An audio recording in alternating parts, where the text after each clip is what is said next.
Nielsen. Welcome to noise11.com. I'm so excited that we're going to have a Cheap Trick tour, the first of the international tours in this country since COVID began. Yeah, let's see. Well, we're number one for something. What will you do? Will you come down here and quarantine for a couple of weeks and then do the tour? Yeah. 2 weeks at I don't even know the hotel we're staying at, but I'm looking forward to that. Yeah, I guess we can't even leave our room. I don't know. You know, I got my first quarantine vaccination, so you know I was kind of an easy target. I'm old enough, and plus I had pneumonia before.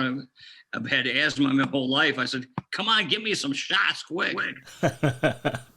It's a long way from the early days of talking about drugs, isn't it, Rick? This is the sort of drugs we talk about now in our 60s. Yeah, I know. It's also exciting that we're going to hear Cheap Trick live with a new album, In Another World, which was actually finished off before COVID, wasn't it? Yeah, it was. It was supposed to be out about almost a year ago, but we moved from Big Machine Records to BMG, so they're smarter than we are about when to put things out. And just really, the timing has been actually excellent. I guess, like we've been sort of waiting for this album for a number of years. 2018, the first track, the Summer Looks Good on You, was when we first heard the taste of this record. Yeah, we'd done that, and whenever we have time off, we always have songs, so we go in and do stuff. Usually without a plan. I mean, that's kind of our modus operandi. Anyhow, we have no idea what we're doing, so we just keep recording. It's like with this record, I think we had about 20 songs, and you work, whittle it down. Something that sounded good, all of a sudden doesn't sound so good in the studio, and something that sounded bad, it's like, and then all of a sudden it's like, yeah, let's put all these together. I mean, we did Give Me Some Truth as a song that we wanted to have because we thought it had some good meaning to it. Summer Looks Good on You. Yeah, it was almost a hit a bunch of places, but it was never on a record. And so we had all these other songs. And in the meantime, we went out, recorded with Jack Douglas. We did Rebel Rebel for another soundtrack. And then we did a She Said, the Beatle track for Howard Stern. And then we just did another tribute with Harry Nielsen. So we have other songs we've already done. Okay, well, let's stick with that Lennon line then, because, okay, you've done Give Me Some Truth on this album. You're working with Jack Douglas, who was the producer of Double Fantasy, and we go right back to the Double Fantasy album with you and Bunny at the time, the original version of I'm Losing You. Yeah, I'm going to send a couple of videos and things from Jack and from and Yoko, actually. But when I was doing that, because we got hired because Jack thought the guy, the session guy, it was Earl Slick, actually, great player and all that stuff. But it's like, I think it sounded too loungy to me. It's like, it sounded too safe.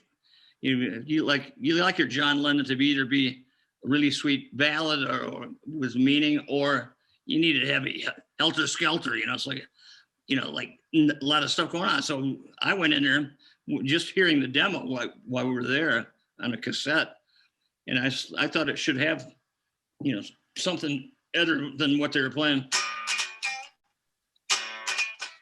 And it's like, because it was too. La, la, la, la, la, la. Come on, Johnny. I'll send you that thing. It's a good clip from you'll get it. And the cool thing was I treated John like a guy to guy, because in '68 I went to England the first time, and I bought a used Mellotron there, and I brought it back. They're huge, and I had it shipped by boat back from England back to the United States, then trucks from New York to Chicago where I live. I had to be crazy to do it, but it's like I wanted that sound. I liked the Procol Harum, and I liked the Moody Blues and the Beatles back in that. And you know that instrument was so unique, and so he had his mellotron there at the studio, and I talked about mine, and I talked about guitars too because he had a couple guitars, and I brought a bunch with me because we had played in Montreal the night before, and I said, John, this Rickenbacker is great. He's got a Rickenbacker with the set list from Shea Stadium, Scotch tape to the top. And then he had a Valeno, which is like awful. Sorry for the Valeno owners, but you know, I just says, John, this is not what you should have. So I was going to take him guitar shopping. You know, go and I tell the people the truth. John, I'm not a yes guy. Yes, John. Yes, John. Yes, John. You know, it's like he gets that all the time. But for me, I would just tell him, this is what you should have because I'm a guitar collector. I sold Jeff Beck his second Les Paul in 1968. So I've been friends with him since then. And I was just, you know, I was in high school, you know, but he was my favorite, and I collected guitars with the little money that I had. I never bought anything new, so used. So I was going to take him there. And then while we were doing the session, I had a guitar there. And he said, Rick, I've never seen one like this. I said, we're going to Japan tomorrow. Just keep it. I'll get it back later. And I had a guitar built for him, which is at the Rock and Roll Hall of Fame that I had made for him. And it was like, I didn't get the guitar back till 3 years after he was murdered. And, you know, but so, hey, where's my guitar? You know, I couldn't do that. Yeah, so I don't know what the question was, but there you go. Incredible stuff. You know, like this band goes back to 1973. You know, you must have been kids coming out of school. I think the first two albums, 1977, the Cheap Trick and In Colour. Isn't that incredible? The first two albums Cheap Trick did came out in 1 year, in the same year. Yeah. We recorded the first album with Jack Douglas in New York, and we did 27 songs in 1 week. Because we played clubs, you know, all the time, played all kinds of places. And before we whittled it down, because I think I Want You to Want Me's on there, and you know, there was stuff on there that we didn't use. And right around that time, we were signing to an agency, and they were going to put us out with Procol Harum, which is like everybody. I loved them, but they would put the audience to sleep. And Queen called us because they'd heard some stuff. They knew some stuff about us. Paul Corsillas used to work for them. Back then he dressed up as Superman. We carry Freddie Mercury around. He's Bon Jovi's manager now. But it's like, so we got the first two shows with Queen of that tour. And the Japanese press and English press were there to see Queen. They didn't know who we were really. They liked us enough where I wrote an article for Japanese magazine, Ungang Senka and Music Life. And all of a sudden, within that year, we started getting a ton of fan mail and all kinds of, we see our caricatures in the magazine. And then later that same year, in 77, after In Color came out, we went out with Kiss for 3 months. Usually people, they don't want to see the opening band for Kiss. You know, it's like, fuck you or whatever. We want Kiss, okay. But they liked us, and the Japanese press was there again. So we started with the second album. We had 2 hit in Japan only. My very favorite Cheap Trick song was never a single. It was the title track of an album, Heaven Tonight. Tell me how that song was created. Well, I played it. I could play. I've got an instrument over here. I have a mandocello, and I had a mandocello from the like 1910 or something like that. But I had the very first electric mandocello made for me, and it was just, I used it actually on the first album too, the song called Mandocello. But then Heaven Tonight, 3 or 4 albums later, and it was just, I like the. Do you have a second so I can get it out? Sure. I'd love to hear it. Don't look at my pants because I don't have any. Rule number 1 of doing Zoom interviews, Rick, wear pants. Don't stay. Well, I got the pants right here, but I've been doing interviews for about the last 6 hours. And I finally took a shower just for you. Well, I'm glad we've got the nice, clean Rick Nielsen with us today. That's right. Yeah. So the very first electric mandolin that was ever made was made by Hamer for me. And then Hamer was bought out by Ovation.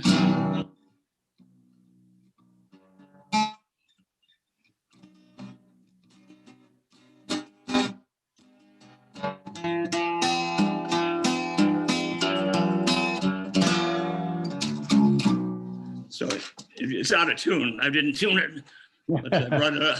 So it has 8 strings. It's C, G, D, A. It's tuned like a cello. So you have to learn different chord positions on it. But it just, well, when it's in tune, it's great. So that's how that was written. I wrote it, basically, there was a band, something in the Field Hippies that I liked. You can never come down. You can never come down. You can never. So I put that in at the end of the song. It's like, it seemed like it was easy to write. I want you to want me. It was easy to write too. I wish I could be that stupid more often. What about Surrender? I mean, Surrender is such an iconic hit now. That line about the Kiss records. Were you a Kiss fan? Not until we played with them. But we're making fun of it. It's like, what's the worst song or worst record your parents could ever be playing at that time? Kiss. Oh God! Oh my God! How embarrassing. Especially if your parents liked it. It's like, you couldn't even like them so it just tied in with what I was writing. That's very funny. Cheap Trick have had so many top 40 hits in Australia. For a rock band having top 40 hits, that's pretty much unheard of today. But, when I think of Dream Police, the cover of Elvis, Don't Be Cruel, The Flame must have been one of your biggest hits here. It was massive. I think so. I really don't know. I knew that if you want my love, you got it. When you need my love, I won't hide it. I won't show you. Yeah. I knew that was a kind of a big hit there. That was a massive hit. If you want my love, and the way you're playing it there, it would have made a good country and western song. Yeah, I'm not plugged in, but it was 1962 Dwight cornet. Yeah. You're coming down here for the Under the Southern Stars concerts. What a great lineup. Stone Temple Pilots and Bush are on there, but also 2 Australian bands, Rose Tattoo and Electric Mary. Are you familiar with both Rose Tattoo and Electric Mary? I know Rose Tattoo, of course. And I think we played with them. Is Rose Tattoo, is that Angry Anderson? Correct. Yeah. He's a fun guy, isn't he? He's more mellow Anderson these days, though. Well, I think I don't jump up on tables myself too often either. If I lose my balance, whoops. Yeah. But do check out Electric Mary before you get down here. They're also on the bill. A great friend of mine in that band, the guitarist Pete Robinson, who you'll be touring with, and I'm sure you two will get to become great mates. He's the guitarist in Russell Morris's band down here in Australia as well. So you're going to meet some new friends when you're in Australia. Well, I've had friends. I've had Angus and Malcolm and Cliff came to my house in 1979. And I was the first guy to ever take Bon Scott's, have Mexican food. He had a taco and scotch. But they were sweet guys. I mean, we loved them. It was the ultimate. There's a version of us doing a Johnny B. Good with Robin and Bon singing, and Angus playing with us. And the last time I saw those guys, right before Malcolm had died, I went to see them on their last show of the tour. It was in Nashville, and the friend that I flew down with and myself were the only guys they allowed backstage. So I walk in and say, "Hey, Rick, you still living in Rockford?" Yeah, I am. You're sweet guys. Does that Cheap Trick AC/DC song exist anywhere? Oh yeah, it's just a. I think I'll send that to you too.